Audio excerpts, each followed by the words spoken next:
और इन सवालों के जवाब देने के लिए आज हमारे साथ जुड़ रहे हैं हमारे मेहमान अजय आलोक, बीजेपी के राष्ट्रीय प्रवक्ता, तहसीन पूनावाला, राजनीतिक विश्लेषक, कांग्रेस को सपोर्ट करते हैं, डॉक्टर अजीज खान प्रवक्ता हैं समाजवादी पार्टी के, असीम वकार प्रवक्ता हैं AIMIM के। लेकिन मेरा पहला सवाल जाता है मूल सवाल जो है मैं डॉक्टर अजीज खान से पूछना चाहती हूँ। मूल सवाल यही है जो राहुल गांधी जी ने कहा कि भारत माता की जय तभी हो सकती है जब जाति जनगणना हो। तो यानी कि इतने 60-65 जितने भी साल कांग्रेस पार्टी रही तो क्या भारत माता की जय नहीं होनी चाहिए थी? और अगर इतने साल सत्ता में रहे तो तब जाति जनगणना क्यों नहीं करवा ली गई थी? क्यों करवाई और दिखाई नहीं दुनिया को, देश को? ये भी एक सवाल है। लेकिन हर बार ये जाति जनगणना को भारत माता की जय से जोड़ देना, कहीं ये पॉलिटिक्स का नया नैरेटिव है या चीजों को तोड़ मरोड़ कर शायद कहीं ना कहीं किसी भी सेक्शन ऑफ लोगों को ठेस पहुंचाना है? चाहे वो सनातन धर्म के बारे में जो कहा जाए, अब भारत माता की, लोगों को ठेस पहुंचती है ना?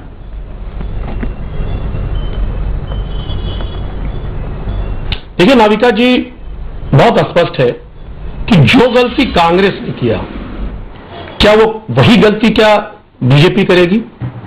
जातीय जनगणना कांग्रेस ने नहीं कराया, ये भी आप भी एडमिट कर रही है और कांग्रेस भी एडमिट कर रही है।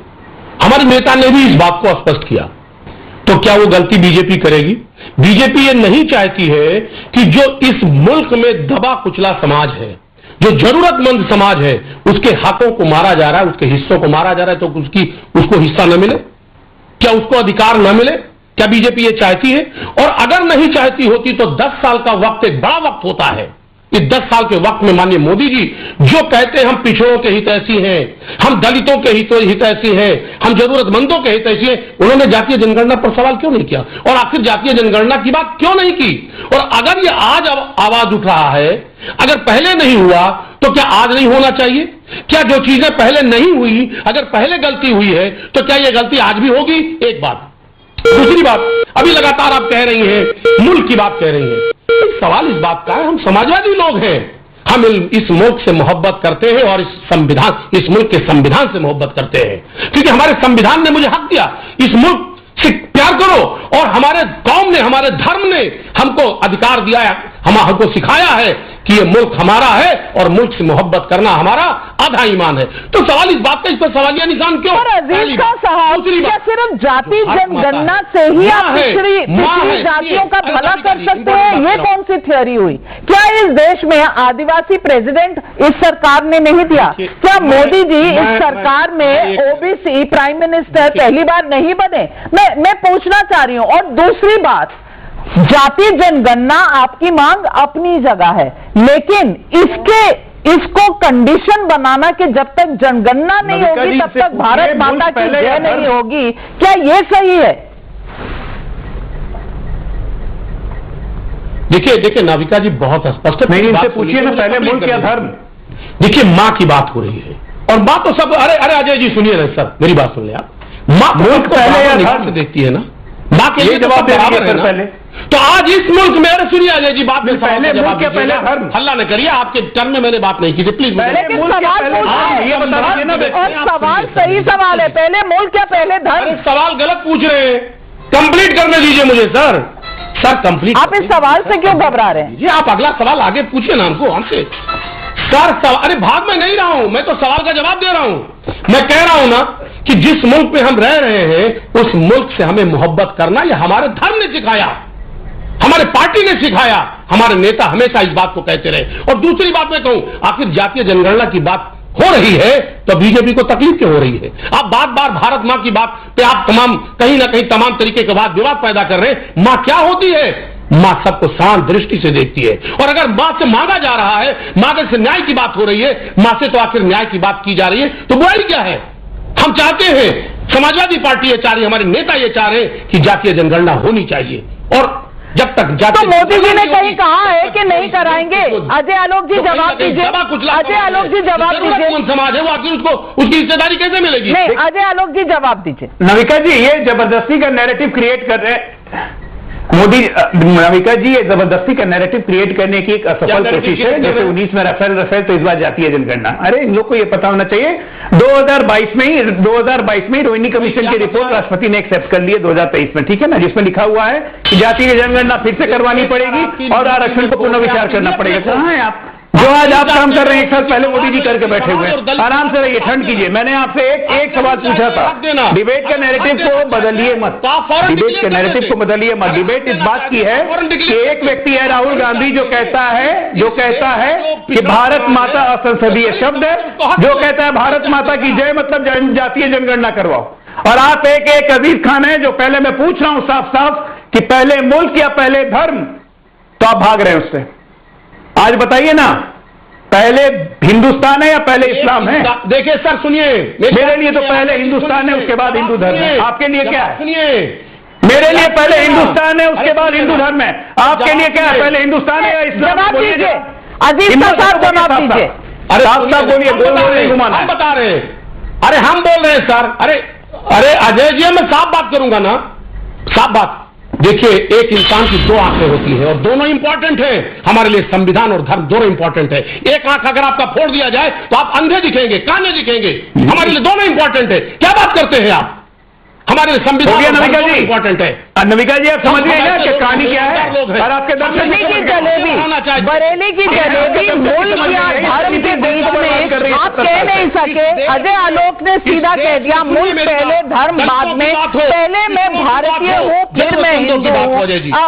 और उधर असीम वकार साहब, हमारी नहीं है, आपकी माँ भी मेरी माँ है और मेरी माँ भी आपकी माँ है।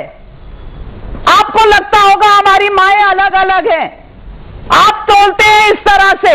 क्या कह रहे हैं आप अजीज खान साहब? आपत्तिजनक नहीं लगता आपको इस तरह की बात? मुझे बता दीजिए अजीज खान साहब, कहां पे ऐसा डेटा है कि 99% वृद्धाश्रम में जो महिलाएं हैं वो हिंदुओं की माएं हैं और 99% हिंदू अपनी माओं को वृद्धाश्रम में छोड़ आते हैं? ये कहां का डेटा है?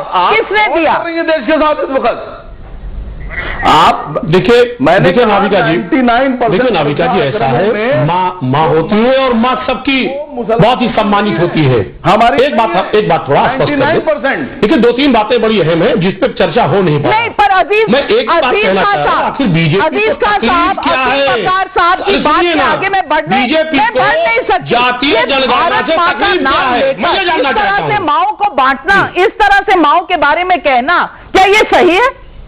क्या उन्हें माफी नहीं मांगनी चाहिए? मैंने एक देखिए माँ तो जननी है। माँ की को परिभाषित नहीं किया जा सकता। वो तो महान है, मैं उसकी बात कुछ नहीं कर सकता। मेरे पास शब्द भी नहीं है, अल्फाज भी नहीं है माँ के लिए कहने के लिए। मेरी बात सुनिए। तो असीम वकार साहब सही कह रहे हैं, गलत कह रहे हैं? नहीं है माँ के, नहीं, आज आप स्टैंड ले लीजिए। तो माँ का बखान किया जाए। नहीं, असीम वकार साहब ने सही कहा या गलत कहा, आज आपको स्टैंड लेना पड़ेगा। सही के गलत?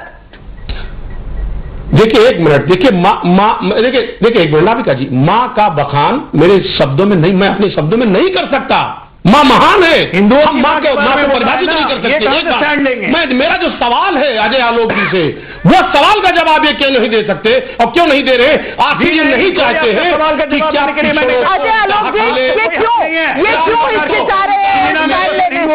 सवाल उठाएंगे उनका हक मिले, ये नहीं चाहते अजय आलोक जी। इसलिए क्योंकि मुसलमान नाराज हो जाएगा कि हिंदुओं के बारे में बोला था, उसको गलत कैसे साबित किया? या इनके मन में मुसलमान वोट उधर चला जाएगा? अरे ये लोग वोट के कारण जिंदा है।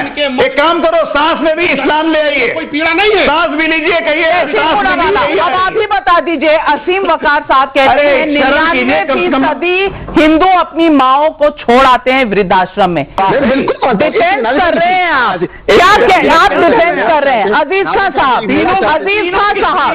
जितनी माएँ हैं और 99% वो हिंदू माएँ हैं। अब उल्टी तरीके से कह लीजिए तो भी क्या ये वाक्य सही है? डेटा है ऐसा या इस पर करना चाहिए? किसी की लॉयल्टी देखिए नाविका जी, जो व्यक्ति दुर्भाग्यशाली है जो मां का सम्मान नहीं कर सकता, मां के सम्मान की बात नहीं करता है। वो कोई भी शख्स हो, चाहे वो हिंदू हो चाहे मुसलमान हो या किसी भी धर्म से ताल्लुक रखता हो, जो मां का सम्मान नहीं करता, जो मां का सम्मान नहीं कर सकता, वो किसी का सम्मान नहीं कर सकता। और ये कैटेगराइज नहीं किया जा सकता है कि साहब ये हिंदुओं की माने ज्यादा है, मैं नहीं जानती किसकी सोच इतनी तंग है कि बात शुरू हो भारत माता से, वहां तो आपने दिल और दिमाग की तंगी दिखाई और उसके बाद आप आ गए सीधा इस बात पर कि वृद्धाश्रम में जितनी माएं हैं 99% वो हिंदू माएं हैं। ये कौन सी सोच है जो इस तरह की विभाजन करता है? ये कौन सी सोच है जो इस तरह की बात सोचता है और कहता है और उस पर भी खेद नहीं प्रकट करता? क्योंकि माफी मांगने से तो शायद कोई छोटा हो जाएगा, और जो कहा वो सोच अगर है और उस पर आप अटल हैं तो आपकी सोच क्या है? अल्लाह ही मालिक, क्योंकि अल्लाह के आगे आप सोचेंगे नहीं। लेकिन मैं समझती हूं एक महिला के सामने मां की बात, मां की तौहीन और इस तरह से हिंदू धर्म की तौहीन करना, क्या ये भी एक पॉलिटिकल नैरेटिव है?